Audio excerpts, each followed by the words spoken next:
নমস্কার বন্ধুরা, আমি সুস্মিতা। আমার চ্যানেলে আপনাদের স্বাগত। আজকে আপনাদের রান্না করে দেখাবো ডিমের কারি। এবার মশলা করে নেব। প্রথমে আদাগুলো এইভাবে থেঁতো করে নিচ্ছি যাতে মশলা বাটতে সুবিধা হয়। হাফ চামচ মতো জিরে আর কয়েক কোয়া রসুন দিয়ে ভালোভাবে বেটে নেব। শিলে বাটার মশলা টেস্ট কিন্তু খুব ভালো হয়। এইভাবেই খুব ভালোভাবে মশলাগুলো শিলে বেটে নেব। আমার বাটা হয়ে গেছে।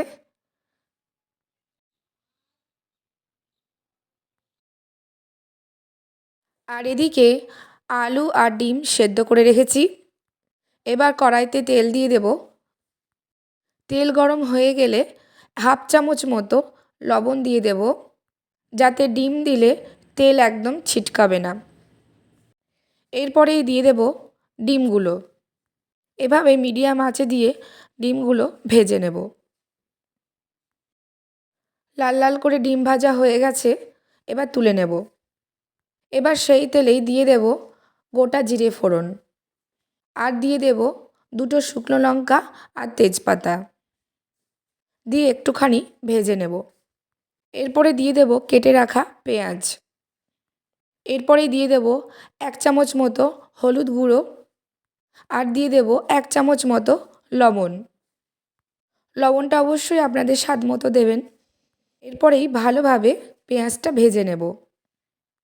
পেঁয়াজ ভাজা হয়ে গেলে সেদ্ধ করে রাখা আলুগুলো দিয়ে দিলাম। আলু আর পেঁয়াজ হালকা ভাজা হয়ে গেলে দিয়ে দেব 1 চামচ মতো জিরে গুঁড়ো, 1 চামচ মতো ধনে গুঁড়ো। এরপরে দিয়ে দেব শিলে বেটে রাখা মশলা। এবার এটা কিছুক্ষণ কষিয়ে নেব।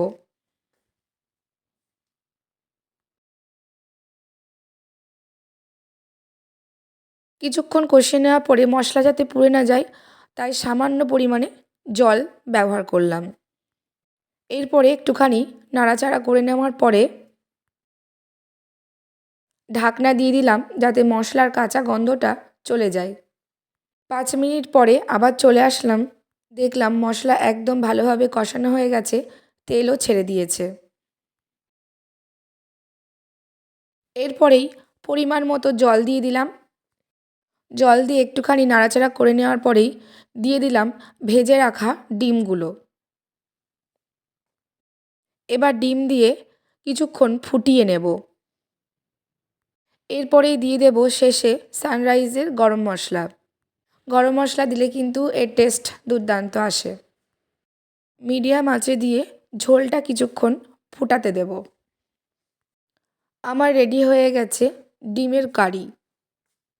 একবার এইভাবে আপনারা অবশ্যই বানিয়ে দেখবেন, খেতে কিন্তু দুর্দান্ত হয়। আমার রেসিপি যদি ভালো লেগে থাকে অবশ্যই লাইক করুন, কমেন্ট করুন, আর এখনও যারা সাবস্ক্রাইব করেনি সাবস্ক্রাইব করে দেবেন।